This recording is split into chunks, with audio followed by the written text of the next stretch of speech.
Alright, I'm here today to show you how to install a window in a 1938 Ford pickup, and this pretty much works for most of the late 1930s, so I believe probably 1935 to 1941, but you can take a look at what you got and see if it's the same or not. But I kind of struggled a few days ago and thought it'd be a good idea to make a little video of the kind of stuff that I went through to get it installed. So basically I have my 1938 Ford pickup, it's a standard. And I'm going to walk you through. I've already completed one door. So this is my driver's door right here. Obviously taking it off the car. And I have all the stuff for my passenger side door right here. So I'm just going to kind of walk you through some of the key steps in installing and removing glass. So as you can see right now, basically I have this one all back together.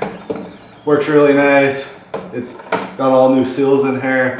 I've put the guides in here. So it just took me a long time, and looking over YouTube I didn't see any videos out there, so I figured this would be a good one. I'm sure there's other tricks, so you can put your comments in there, and if there's things I missed, take a look at all the comments before you do your glass to see if I did miss anything. So kind of starting out within the door. These doors that I had were completely raw, so I didn't have any of the regulators, any of the molding or anything. So in my situation, I was starting from scratch. But within these grooves on the inside of the door, basically these two side pieces. And I got these through Bob Drake. And as you can see, these have a little notch right there. It's kind of hard to see. And then they also have a little tab on the bottom. So basically, when these go up inside there, you want to hook that tab in there, and then it slides down, and then when you get it down far enough, basically you can flip this tab, flip and bend it, and that's going to hold on the bottom, and this is going to hold on the top. So essentially you get both of these pieces. This piece is also works off the same design. As far as the window garnish molding, basically you can see this is for my passenger side.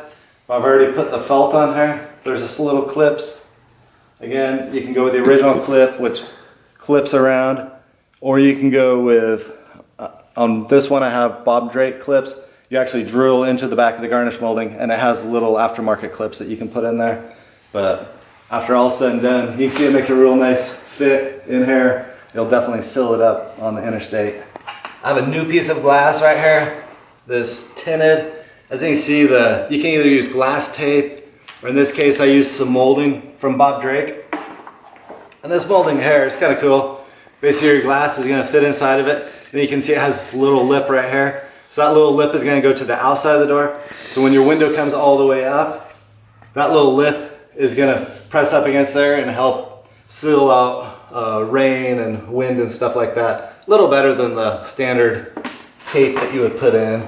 So the actual installation of and removal of the glass, that's where it gets a little tricky. Basically, I got this set up here so I can explain it, because you really cannot show this from inside the door, and that's why it was so frustrating working on this, is because everything that's happening is behind the metal, and with the garnish molding on here, you can't see anything what's going on behind here. But there it is all the way up. Fits real nice and tight. As you can tell, it stops just like it should. When you come back down, you can see how that window, you can see how it jerks over to the right when it comes down. Goes through like a little sequence of events. Basically everything that's going on there is, the key to this is this little guide right here. So this does three things. Number one, it's going to keep your glass in the channel where it's supposed to. It's going to keep it straight going up in the pattern. Secondly, it's going to lock it and keep it from maxing out, so you can't roll it up too high. And it should also have, basically, mine was seized, but I was able to get it unstuck. That should roll. You can probably see better on this one, but it should be a rolling stud. When I first got this was actually seized together, so I had to heat it up and put some vice grips on there to get that loosened up. But that rolling action will make it go a lot smoother. If that's seized up, it'll be kind of chunky when it's going through your door. So, and then thirdly, This also helps remove your glass.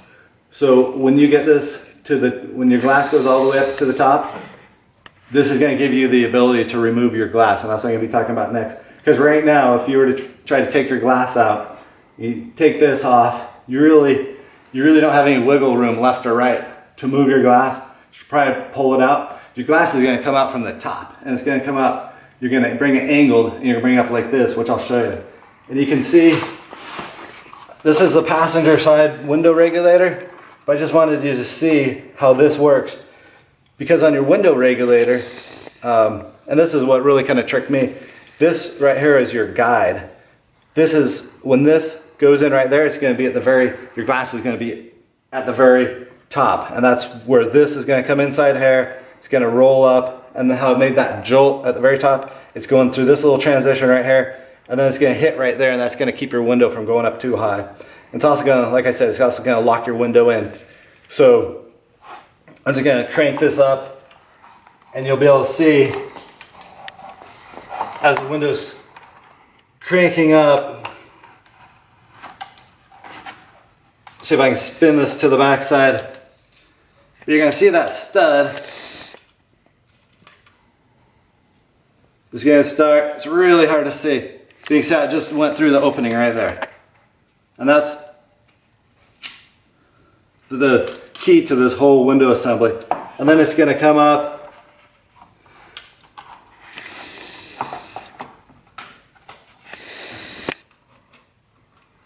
And when it gets up towards the top, it's going to go basically through there, all the way up to the top right there.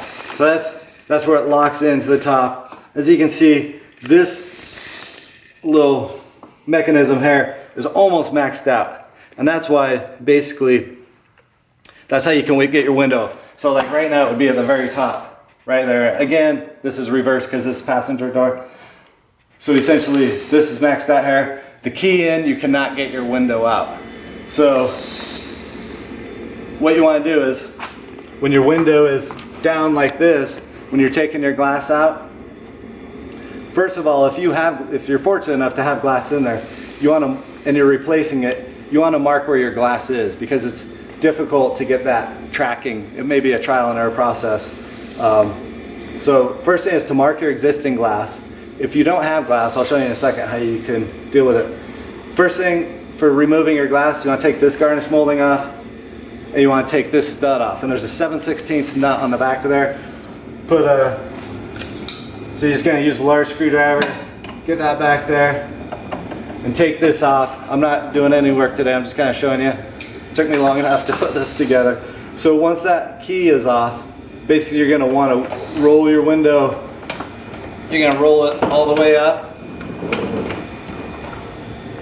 Have this garnish molding off. What that key does is, instead of it being locked in here, now the window's free flowing.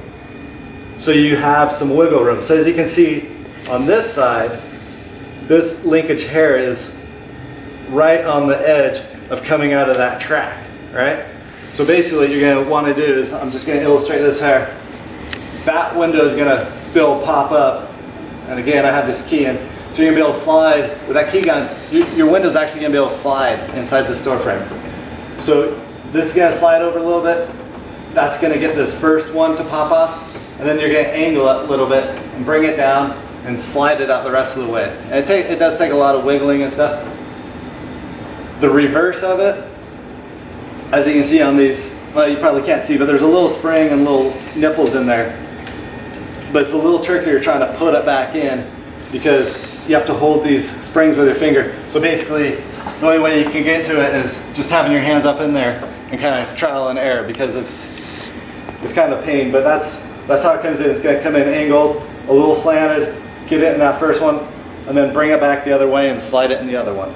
The key is trying to move your window and have these pulled back with your fingers. And I'm sure some of the old timers have some good tricks for doing that, but it was just trial and error for me. And then the final step, if you did not have glass in here like I did, what you'll want to do is put your window regulator in, have everything in there, put the key in there, and then it's always a good idea with the new felt and stuff to do a test run to make sure that you know, that this can move up and down in your new felt. Because if you don't have that felt pushed all the way over in the correct location, this is going to hook up and it's not going to go up and down. So it's a good test to make sure that all your aligning is in good. And then what you're going to want to do is put your key in, basically with just this piece on, no glass.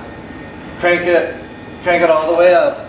Have your window regulator off, and then take your new piece of glass, and you're going to want to. What I did is I took a marker, and I had a mark on this base, so I put a mark on there, and then I put the glass exactly centered along with the felt. And essentially what I did is I put and I know it was aligned because this was adjusted, this was all the way locked up, and I marked that and that. And then once I took it back out of the vehicle, basically I was able to I had my mark, I was able to use the Bob Drake lining hair, put my glass in, I knew exactly where my glass was going. And you always want to make sure that this, if you get this style rubber, you want to make sure this goes to the outside. And this is a little thicker than some of the tapes I've seen. So what I noticed was on this base, initially I couldn't put it in because it was just so tight. So what I did is I just took 2 screwdrivers and I just massaged this open a little bit. So I just took and just very gently, because you don't want to go too far because then your window's going to be loose. But it was so tight that it really felt like the window or the glass was going to break basically before it squeezed down all the way, because you want to make sure that this is all the way tight in there. You probably can see on this piece of glass, you can see how close it comes right there. So I mean it goes clear down in there. So if you can't get it in there, just open this up and just go, you know, it's better to go, you know, less than too much, and squeeze that in there. And once you get your glass in there, you're pretty much good. And that was it. And the final adjustment, you want to make sure that, and this should already be done, but when this stud is coming through, this is the back side of the window regulator. When that stud is coming through there, if for some reason that stud is bumping a little bit here and here, as you can see, these 6 screws right here, which take off your window regulator, you can see how you're close enough, but there's basically a slot. So you have about 1/2 inch, maybe 3/4 of an inch, where you can slide this whole window regulator back and forth. And that's, when you get everything done, you're going to want to look inside your door, and you want to watch this piece right there, and you're going to want to make sure that that goes exactly in there and right up that. If not, it's going to make a little clunking noise. When it hits that, it'll still go up in there, but it's just not adjusted correctly. And then the final adjustment that I did on this door to make it work real smooth was I just put a little bit of grease in there. And I put a little bit, even though this is a roller, I still put a little bit of grease. Actually, I put a little bit of grease on the inside of there, and the window works real smooth. And you know, this thing's been working since 1938, so I love the real windows versus the electric windows. That's just my preference, but hoping this video basically gives you some ideas of how your door works. And please feel free to leave comments, positive comments of course, on the video. And good luck with your street rod. Thanks.